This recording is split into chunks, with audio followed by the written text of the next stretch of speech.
شاید برات سوال شده باشه که پایتون تصمیم‌هاشو چطور میگیره. تا آخر ویدیو همراه من باش، با هم قرار بررسیش کنیم. خب علامت‌هایی که ما اینجا داریم اینا هستن: کوچکتر، بزرگتر، مساوی، مساوی مساوی، کوچکتر مساوی، بزرگتر مساوی و نامساوی. حالا قراره اینا رو دونه دونه با هم بررسیشون کنیم. یا ما میایم یه مثال کوچیک بزنیم اول. میگیم آقا مثلا ما میایم یه 9 از 5 از 6 بزرگتره. وقتی اینو بگیم خب ترو میده بهمون، ولی اگر همین رو برعکسش بکنیم چی میشه؟ بابا من چرا تو میام رو برعکس کنم اینجوری میشه؟ اجازه دهید. آها الان چرا همیشه یه چیزی دارم میذارم. اگر اینجا بزنم 9 از 6 کوچیک‌تره، خب فالس نشون میده و میگه این غلطه. ما همه این کارهای مقایسه‌ای رو با دیتا تایپ های مختلف هم میتونیم انجام بدیم. اگر ویدیوی دیتا تایپ ها رو ندیدی، لینکش اون بالا میذارم، برو اون حتما تماشاش کن، بعد بیا اینجا شرط ها رو یاد بگیر که اگر اونو بلد باشی خیلی سریعتر میتونی شرط ها رو یاد بگیری. گزینه دوممون هم میتونیم استرینگ ها رو با هم مقایسه کنیم. مثلا میام میگم آقا نی مساویه با مثلا کد وای. خب بعد بیام اینجا یه اینتر بزنم بگم با من بیا مقایسه کن نیم رو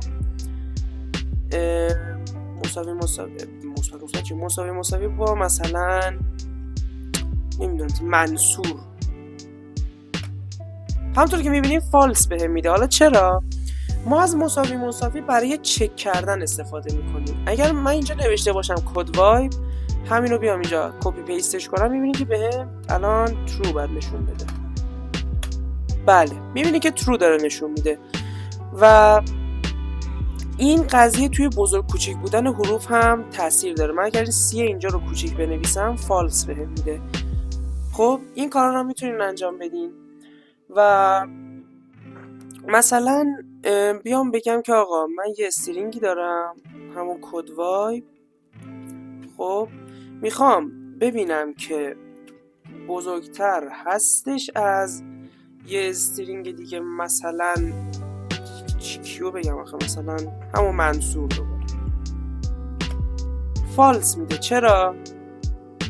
میاد اینجا شما اگر ببینید میاد حروف ها رو دونه دونه با هم مقایسه میکنه، هر کدوم که اولویت بیشتری داشته باشه یعنی بزرگتر باشه اونو حساب میکنه. من اگر اینجا رو یه دونه A بذارم، حالا یه چیز مسخره میشه، اینجا ترو میده چون A از C بزرگتره.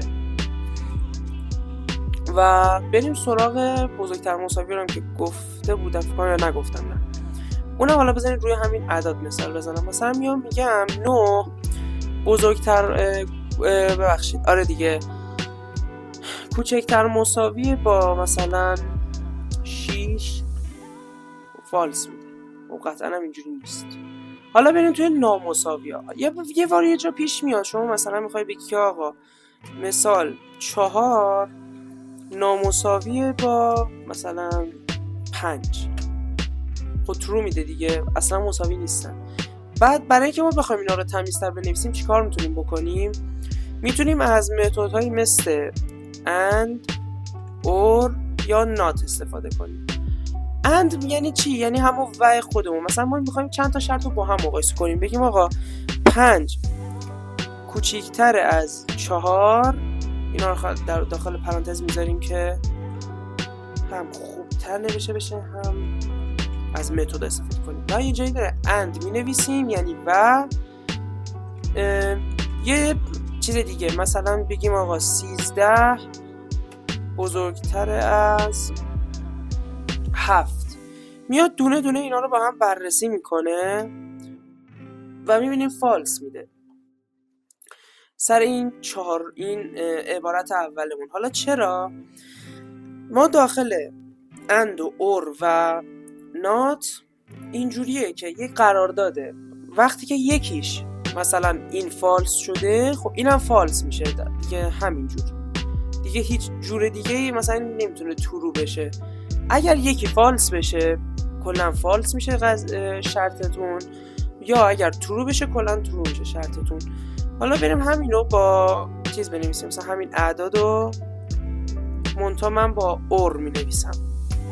میبینی که کلا ترو میده. چرا؟ چون که هم این بود همین این درسته که اینم غلط، ببخشید آره دیگه درسته، این همین درسته هم این غلطه.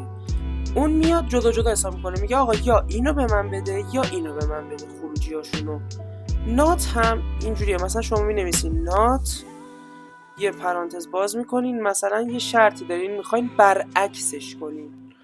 مثال من میگم آقا 9 مساویه با 10. یه البته این زیاد درست نیستش، بذاریم من اینو که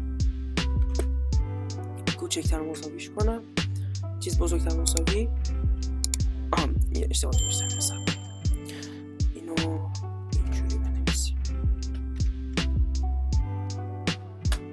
الان این ترو میده بهم.